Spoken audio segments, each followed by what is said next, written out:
안녕하십니까. JTBC 저녁뉴스입니다. 황교안 국무총리가 국회에서 기금운용본부의 전북 이전에 변화가 없다고 재확인했습니다. 기금운용본부의 전북 이전 약속은 대선 공약으로 시작해서 관련법 개정, 그리고 국무총리 재확인으로 이어진 만큼 새누리당의 소재지 변경 시도는 강한 반발을 살 것으로 보입니다. 김철 기자입니다. 황교안 국무총리가 국회 예산결산특별위에 출석해 국민연금법에 따라 기금운용본부의 전북 이전을 예정대로 추진하겠다고 말했습니다. 국민연금법의 정한 바에 따라서 공단 본부 그리고 기금운용본부의 전북 이전을 예정대로 추진할 것입니다. 그런 절차를 따라 진행하고 있습니다. 정부와 여당의 이런 약속은 이미 3년 전부터 반복됐습니다. 2012년 11월 당시 박근혜 대통령 후보는 선거 현수막을 통해 기금운용본부의 전북 이전을 약속했습니다. 김무성 새누리당 총괄선거대책본부장은 기금운용본부의 소재지를 전북에 둔다는 국민연금법 개정안을 발의했습니다. 전북 시장도 글로벌 마켓으로 확대될 수 있을 것입니다. 이에 따른 금융 인재 육성이 요구될 것이고 이 지역의 고용 창출 효과도 대폭 확대될 것으로 기대됩니다. 2013년 6월에는 여야 합의로 개정안이 국회 본회의를 통과했습니다. 국민연금공단의 주된 사무소의 소재지와 기금이사가 관장하는 부서의 소재지를 전라북도로 규정하려는 것입니다. 재석 219인 중 찬성 209인, 반대 2인, 기권 8인으로서 국민연금법 일부 개정 법률안은 보건복지위원회의 수정안 대로 가결되었음을 선포합니다. 기금운용본부의 전북 이전은 2012년 대선 공약으로 시작해 2013년에 법안이 통과됐고 올해는 국무총리가 예정대로 추진된다고 밝혔습니다. 따라서 새누리당이 소재지 변경을 계속 추진하면 전라북도의 반발이 거세질 것으로 보입니다. JTBC 뉴스 김철우입니다. 전주시가 한옥마을에 대한 국제 슬로시티 재지정을 신청했습니다. 상업시설 급증 등 5년 전과 달라진 모습 탓에 재지정을 받을지 주목됩니다. 보도에 권대성 기자입니다. 전주 한옥마을은 지난 2010년 11월 국제 슬로시티로 지정됐습니다. 국내 7번째이자 인구 50만 이상 대도시로는 세계에서 처음입니다. 700채의 한옥과 골목길이 지닌 고즈넉함, 한지와 한식의 본고장, 조선왕조의 발상지 인점 등이 높게 평가받았습니다. 덕분에 한옥마을은 한 해 500만 명이 넘게 찾는 전국적인 관광지가 됐습니다. 하지만 관광객이 급증하면서 주차 대란과 상업시설의 폭발적인 증가 같은 부작용이 나타났고 슬로시티 재지정이 쉽지 않을 거라는 우려가 나오고 있습니다. 슬로시티 본부 내부에서도 세계적으로 보기 드문 한옥마을의 정체성을 지키기 위해 방문객 수와 차량 통행 제한을 제한하고 있습니다.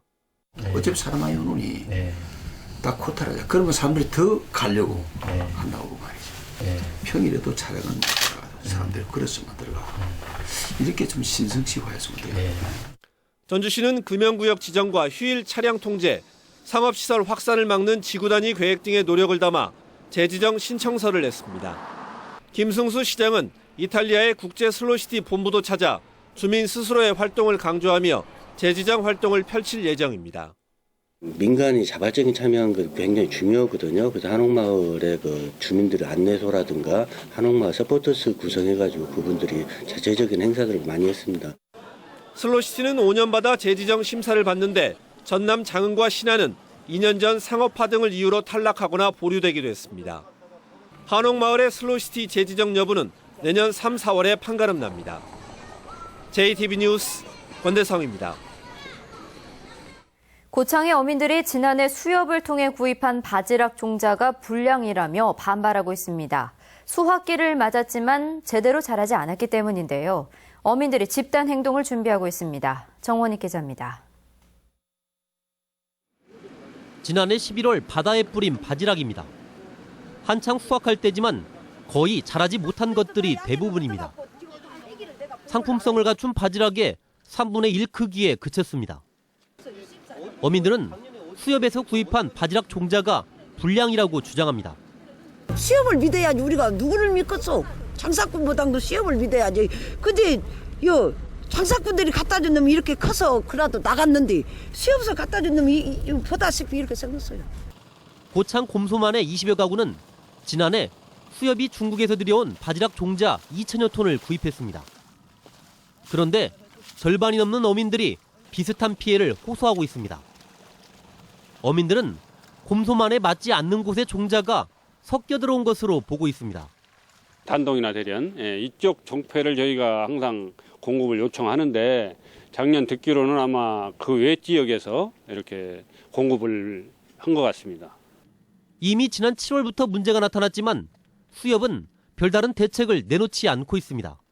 환경적인 요인도 작용할 수가 있고 여러 가지 요인이 있을 수 있잖아요. 그거는 저희도 판단이 안 서니까. 어민들은 직접 시료를 갯벌 연구소에 보내 원인 규명에 나섰습니다. 또 수협을 상대로 집단 행동을 하기로 해 갈등이 커질 것으로 보입니다. JTB 뉴스 정원익입니다.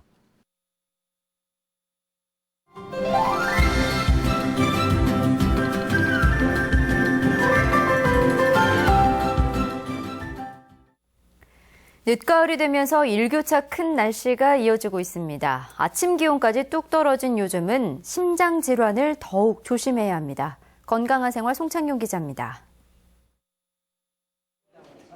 우리나라 사망 원인 가운데 암 다음으로 높은 질환은 심장 질환입니다.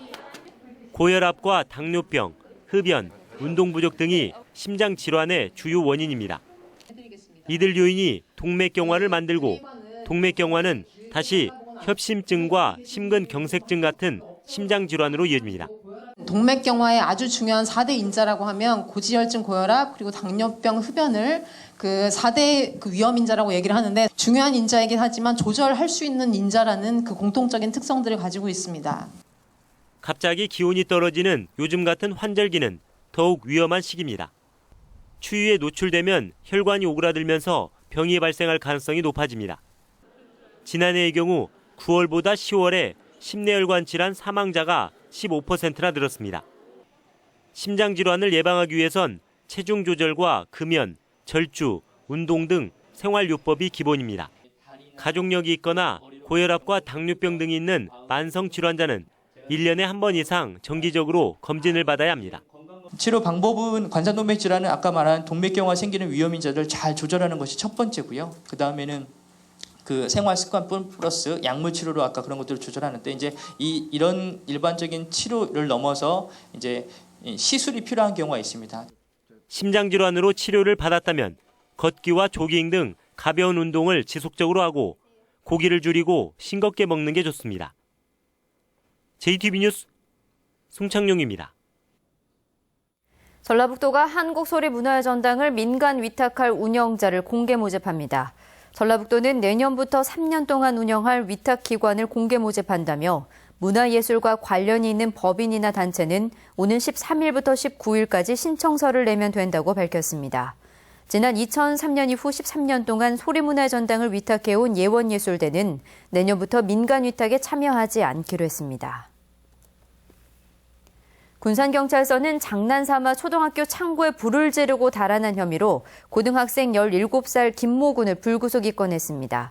김 군은 지난달 2일 오후 7시쯤 군산의 한 초등학교 창고에 불을 붙인 화장지를 던져 200만 원 상당의 재산 피해를 낸 혐의입니다. 전북은 오늘 고창 16.4도, 전주 15.6도 등 어제보다 4, 5도가량 높았습니다. 밤부터는 내륙을 중심으로 짙은 안개가 끼겠습니다. 내일은 대체로 맑겠습니다. 아침 최저 기온은 0도에서 6도, 낮 최고 기온은 16도에서 19도가 예상됩니다. 수요일인 모레는 낮 기온이 20도까지 오를 것으로 보입니다.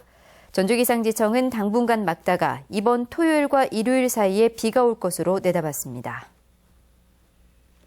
JTB 저녁 뉴스를 마칩니다. 함께해 주신 여러분 고맙습니다.